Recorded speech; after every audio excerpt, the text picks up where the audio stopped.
지금 우리 주식은 송프로입니다. 안녕하십니까? 오늘은 2026년도 7월 28일 화요일이고요. 오늘은 역대 두 번째 충격을 준 날입니다. 그래서 상당히 방송하기에도 마음이 불편한 날인데요. 아마 여러분들이 더 힘드실 것 같습니다.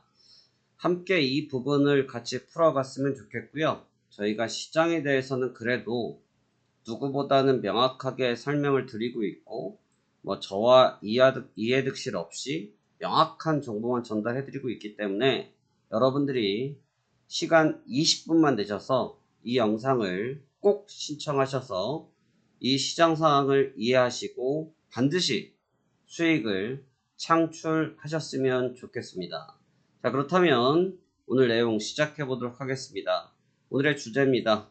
충격의 서킷 브레이커입니다. 사이드카는 정말 이젠 밥 먹듯이 걸려서 사이드카는 이젠 별로 놀랍지도 않고요. 오늘은 서킷 브레이커가 걸리면서 그 충격을 배가시켰습니다. 먼저 간밤에 있었던 미국 증시는 다우지수 0.51, 나스닥 지수 0.18로 보합권에서 마감이 돼서 사실 크게 충격을 안 받을 거라고 추정을 할 수밖에 없는 진폭을 보였죠. 누누이 말씀드리지만 최근에는 미증시의 변동성이 우리 증시로 따라오는 측면이 많이 없기 때문에 여기에 너무 힘을 주지 않아도 된다라는 말씀을 드리는데요. 하지만 빅테크 기업 실적 발표 속에서 특히나 이제 미국도 역시 마찬가지로 중국 반도체에 대한 반격에 대해서 신경을 쓰기 시작했습니다. 이 점이 굉장히 중요한 요인인 것 같고요. 이제 이 부분이 줄 수 있는 요소가 굉장히 많이 있기 때문에 좀 다소 우리가 이 부분을 오늘 깊게 다뤄보도록 하겠습니다. 또 하나는 이 여파에 따라서 하락한 부분도 있지만 여전히 국내 프리미엄 우려감이 있다라는 의견 속에서 하이닉스가 미국 시장에서 조정을 받았다는 부분이고, 그 다음에 지금 글로벌 반도체의 가장 큰 문제는 뭐라고 말씀드립니까? 기업의 현금성이 없다. 현금 잉여금이 없다는데 이 부분을 바로 순환금융 리스크라고 하는데 이 부분이 지난밤 미 증시를 흔들어 놓았습니다. 사실 막상 해당 이슈를 받아들인 당사국은 큰 충격이 없이 무난하게 마감이 됐는데요. 우리 시장은 오늘 굉장히 충격을 많이 받았죠. 그래서 이제 그 부분들이 어떠한 부분들이 있느냐 해서 주변을 살펴보면 일단 국제유가를 먼저 살펴봅니다. 일단 국제유가가 조정폭이 깊어지고 있는 측면을 볼 때 중동 이슈가 굉장히 확장되고 있는 것 같지는 않구나 라고 우리가 우선 확인을 할 수가 있었고요. 중동 이슈가 확장되지 않고 있다라는 것만 놓고 봐도 일단 증시가 크게 충격받을 요인은 다소 제한적이구나라고 우리가 분석이 된다 생각이 되죠. 그런데 그런 가운데 이제 기업의 주가를 본다고 하면 마이크로 테크놀로지가 2.25, 엔비디아가 5%가 깨지면서 200달러 선이 다시 무너졌고요. 샌디스크가 11%가 무너졌습니다. 결국 이제 반도체 기업들 섹터들이 재차 흔들리는 모습을 보였는데요. 이 부분을 조금 이어서 일본 쪽을 보면 일본 쪽도 오늘은 폭락을 했습니다. 니케이 지수는 3.95%로 급락, 키옥시홀딩스 18.33, 어드반테스트 10.11, 도쿄일렉트론 10.96, 무라타육스 11%, 태양유전 11%, 반도체에 대한 섹터가 전부 다 무너졌는데 문제는 반도체 장비 쪽에도 이슈가 좀 하나 생겼습니다. 그래서 이 부분도 오늘 같이 한번 다뤄보도록 하겠습니다. 좀 빠르게 이 부분은 넘어가도록 하죠. 그래서 환율은 그래도 증시가 좀 놀 수 있는 환경을 만들어 놓고 움직이기를 줬는데 1,500원을 넘지 않았기 때문에 좀 부담은 좀 덜 했었거든요. 그럼에도 불구하고 증시 충격이 상당히 만만치는 않았다고 생각이 됩니다. 자, 그래서 본격적으로 우리나라 장을 보도록 하면 일단 우리 코스피 지수는 전장 대비 10%가 빠져서 732포인트가 조정을 받았고요. 코스닥은 7.72, 59포인트가 조정받아서 705에 끝났습니다. 장중 종가 무렵에 코스피는 6000포인트가 코스닥은 700포인트가 장중 이탈되기도 하였었고요. 양대 시장이 모두 서킷 브레이커가 발동되면서 시장 우려감이 굉장히 커진 상태가 됐습니다. 역시 그 하두에는 중국 메모리 공급 우려가 핵심이 됐고요. 반도체 기업 주가 붕괴가 역시 마찬가지였습니다. 제가 어제 쇼츠 영상을 올려드리니까 어떤 분들이 말씀을 쓰시냐면 중국 메모리가 공급되면 우리나라 반도체 기업들이 반등해야 되지 않냐라고 말씀을 하셨는데, 제가 이제 그거에 대한 답변을 드릴 수 없기 때문에 지금 공개적으로 답변을 드립니다만, 앞서 말씀드린 것처럼 우리나라 기업들의 반도체 질은 세계 최고죠. 세계 최고의 질을 가지고 있기 때문에 중국산 반도체가 사실은 상대가 안 된다라고 생각할 수 있겠지만, 요지는 뭐냐면 중국산 반도체는 쌉니다. 그러면 우리나라도 잘 팔기 위해서는, 미국도 잘 팔기 위해서는 가격을 낮출 수밖에 없는데, 그러면 지금 이 어마어마한 자금이 들어가서 지어 놓는 공장들을 어떻게 할 거냐 이거죠. 지금 핵심의 키워드가 바로 그 부분이 될 것 같습니다. 그래서 해당 이슈들이 증시를 좀 강하게 흔들었다라고 보셔야 되는데, 외국인들이 지금 4조 9천억 원을 팔았습니다. 기관들이 뭐 맨날 시장을 지키니 많이 하는데 오늘 시장 되니까 손 놔버렸고요. 6,200억 밖에 쏘지 않았고, 역시 나라가 힘들면 국민이 나라를 살립니다. 개인 투자들이 4조 3천억을 쏘면서 외국인들의 포격을 받아주긴 했습니다만 역부족인 상태로 시장이 마감이 됐습니다. 그래서 뭐 장중 내내 지속적으로 흘러내렸고요. 뭐 6,000포인트 구간대는 뭐 단숨에 깨지진 않았습니다만 장 막판에 완전히 투심이 무너지면서 쏟아져 버렸고, 시작부터 개파락을 출발했던 증시가 고개를 한 번도 들지 못한 상태에서 마감이 됐습니다. 코스닥 역시 마찬가지인 상태인데요.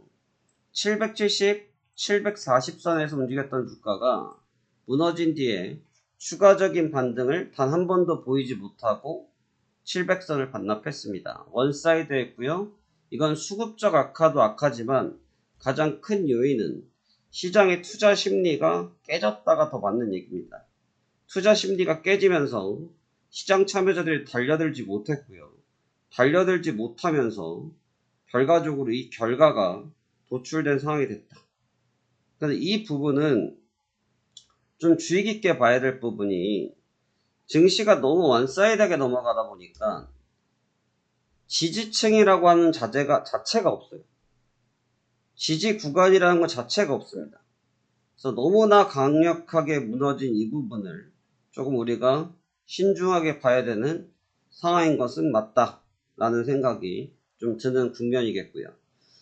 그런데 이제 어제 같은 경우는 사실 이 창신매물이죠. CXMT가 상장했을 때는 주가가 버텼기 때문에 사람들이 잘 몰랐겠지만, 오늘 주제가 검화율이라고 표현을 했습니다만 역대 두 번째로 크게 빠졌거든요. 이게 사실은 계속 쌓여 있었던 내용입니다. 쌓여 있었다. 뭐가 쌓여 있었냐? 앞서서 발표됐던 구글의 실적 때부터 고비용에 대한 이슈에 대해서 계속 시장에 노출되어 있던 상태이지 않았습니까? 그 노출된 이슈가 이제 현실화가 되고 있는 과정 속에서 실제 이제 경쟁사가 나타나다 보니까 시장이 이제 기진백진 해버리는 거죠.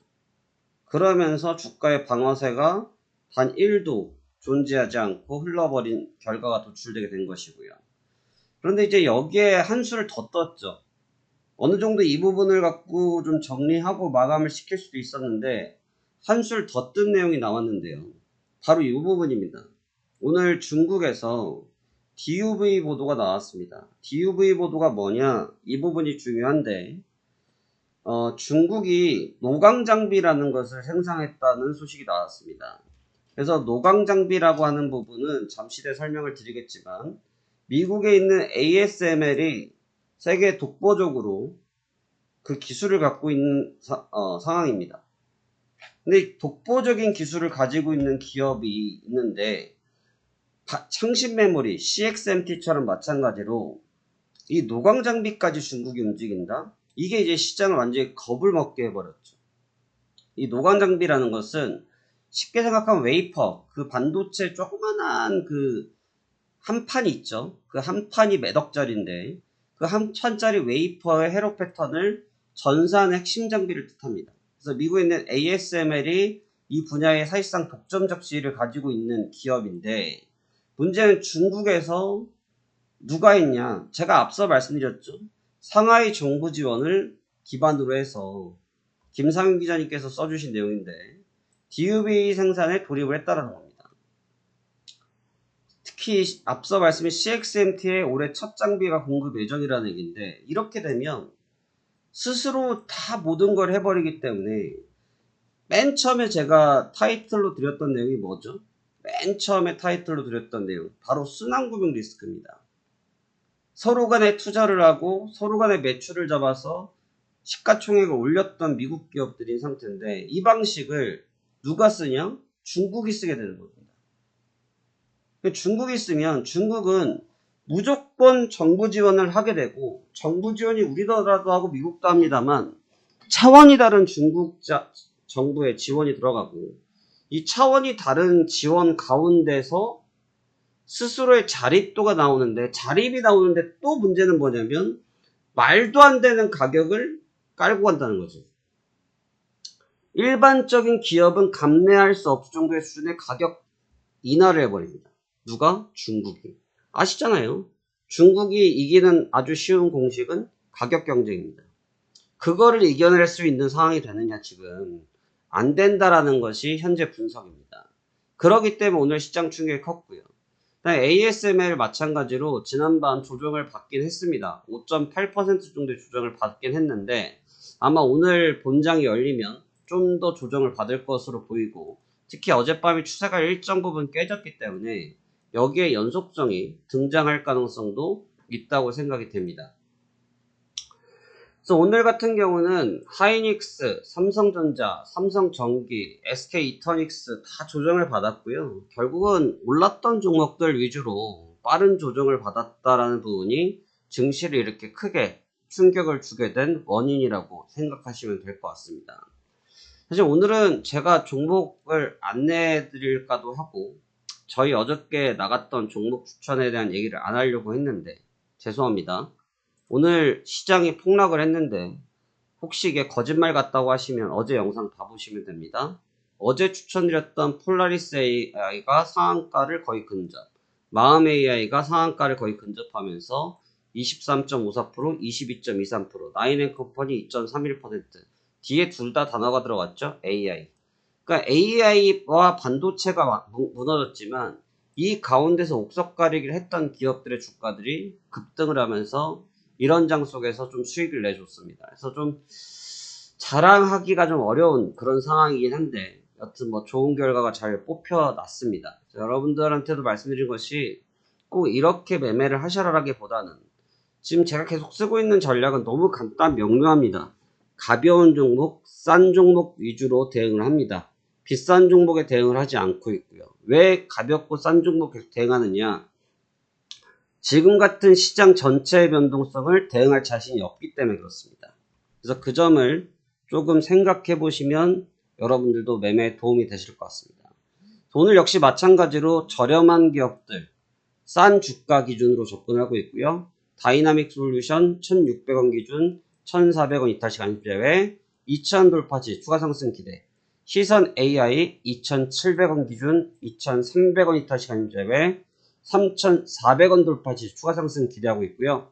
한탑입니다. 1750원, 1400원 이탈시 간입 제외, 2300원 돌파시 추가 상승 기대하고 있고요. GRT입니다.